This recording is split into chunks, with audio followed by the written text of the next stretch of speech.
Hai guys, balik lagi di channel Kisah Bramasta Anuel. Wow, jadi hari ini Kisah muncul lagi di layar kacanya teman-teman semua. Jadi buat teman-teman semua, mohon maaf banget Kisah munculnya lagi secara tiba-tiba. Dan Kisah baru punya waktu gitu ya. Dan hari ini seperti yang kalian lihat di judul dan di thumbnailnya, di sini Kisah akan nge-sharing pengalamannya Kisah waktu Kisah ikut PKL selama 3 bulan 2 minggu. Kisah ini baru pulang kemarin hari Rabu dan sekarang puji Tuhan udah di kampung gitu ya. Oke teman-teman, sebelum Kisah sharing pengalamannya Kisah ke kalian semua, kalian jangan lupa klik tombol subscribe in below untuk yang baru bergabung, dan kemudian jangan lupa juga like dan paling terakhir banget nih ya, jangan lupa juga komen bila perlu share. Oke teman-teman, kita langsung saja ke sharingnya. Check it out. Baik teman-teman semua, jadi sini kita akan mulai nge-sharing stay di kos dulu. Nah, kalau stay di kos itu kayak gimana aja sih rasanya gitu loh. Buat teman-teman yang udah pernah kos pasti udah tahu dong rasanya kayak gimana. Namun di sini kita mau kasih tahu perbedaan ngekos sendiri sama yang nggak sendiri atau mempunyai teman ketika ngekos gitu. Yang menjadi perbedaannya di sini, kalau sendiri itu lebih tenang karena posisinya nggak ribut. Kemudian yang kedua, nggak saling mengharapkan ketika melakukan aktivitas di dalam kos itu sendiri. Contohnya cuci piring ataupun masak. Nah, kemudian kalau ngekos itu mempunyai teman-teman di dalamnya, lebih mengharapkan ketika melakukan aktivitas terus posisinya ribut ya. Itu perbedaannya teman-teman. Tapi kan dua-duanya mempunyai enaknya masing-masing dan mempunyai tidak enaknya masing-masing gitu ya. Oke teman-teman, kita lanjut di bagian PKL-nya kayak gimana. Nah, untuk di bagian PKL-nya atau praktek kerja lapangan langsung terjun ke hotelnya, yang Kisah rasain adalah canggung ketika hari pertama. Iya dong, kan hari pertama gitu ya. Kemudian kalau dibilang malu kagak, dan apa yang menjadi yang tidak pernah kita rasakan jadi pernah kita rasakan ketika masuk di hotel gitu loh. Dan kemudian Kisah senang banget karena kenapa, di hari pertama itu juga Kisah langsung dikasih masuk di departemen front office. Senang banget bukan? Wow. Karena waktu di sekolah Kisah udah rancangin dirinya Kisah bahwa Kisah mau masuk di departemen ini karena Kisah udah nyiapin diri di bagian departemen si front office gitu. Dan yang mau Kisah mau kasih tahu ke kalian, hari pertama itu yang harus diperhatikan ketika masuk kerja adalah grooming atau penampilan dari ujung kaki sampai ujung kepala, benar-benar rapi supaya ketika pas di awal kerja itu nggak dapat teguran, supaya nilainya juga bagus gitu teman-teman. Dan tentunya di bagian front office ini yang kita rasain kaku ya kan, walaupun udah latihan di sekolah tetap aja kaku. Ini kan udah dunia nyatanya gitu loh. Tapi pas sudah lama kelamaan, hari berganti hari, bulan berganti bulan, akhirnya Kisah bisa lancar dalam melayani tamu ketika check-in gitu. Walaupun masih ada agak belepotannya sedikit, baik itu cara ngomongnya maupun mengonfirmasikan ke seniornya masih agak kayak ada salah-salahnya, tapi puji Tuhan udah teratasi semua ketika kita rajin bertanya. Nah, itu penting banget tuh buat teman-teman ataupun adik-adik yang nantinya mau PKL.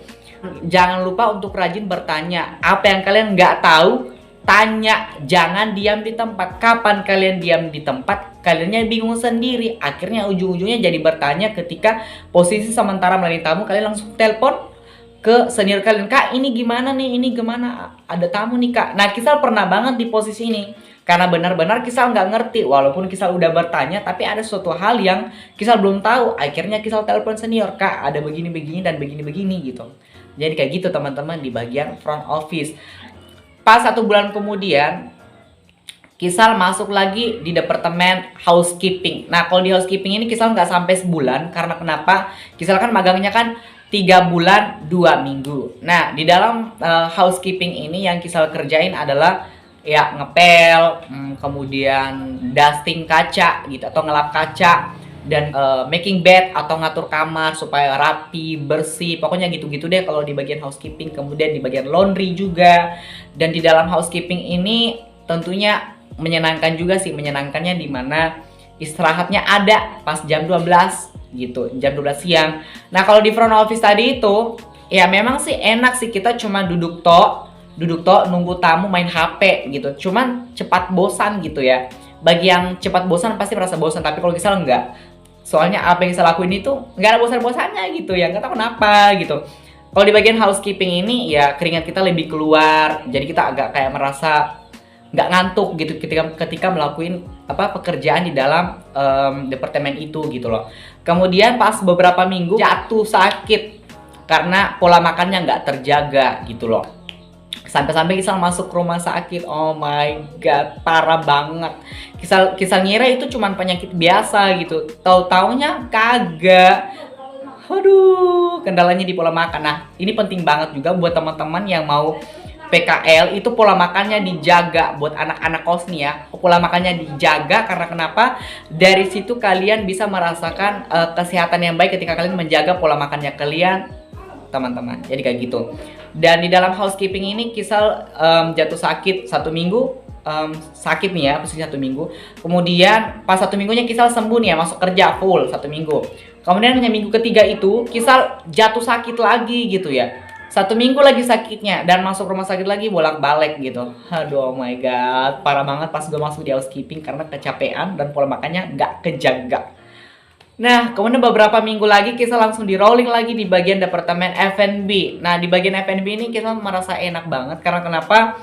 Dia pekerjaannya non-stop. Kok gitu sih, Sal? Kan non-stop. Emang lu nggak berasa capek? Capek gitu. Kalau bilang capek. Cuma enaknya di mana ya? Kita bisa makan gitu ya, baik ya. Tapi makannya maksudnya kita mempunyai makanan ya ada lebihnya ya kita makan. Kalau nggak ada ya kagak gitu loh. Dan kemudian kalau di bagian F&B ini yang kita senangkan, keringatnya juga selalu keluar karena kita tidak diam di tempat terus. Otomatis kita kayak merasa sehat juga ya kan, karena keringat kita keluar gitu. Dan dibilang capek banget sih karena dia kan kerjanya kan nonstop, apalagi kalau banyak event itu istirahatnya kurang banget. Nanti istirahatnya ada itu ketika benar-benar eventnya itu ada yang selesai, apalagi kalau eventnya bertabrakan atau mungkin yang 1 hari.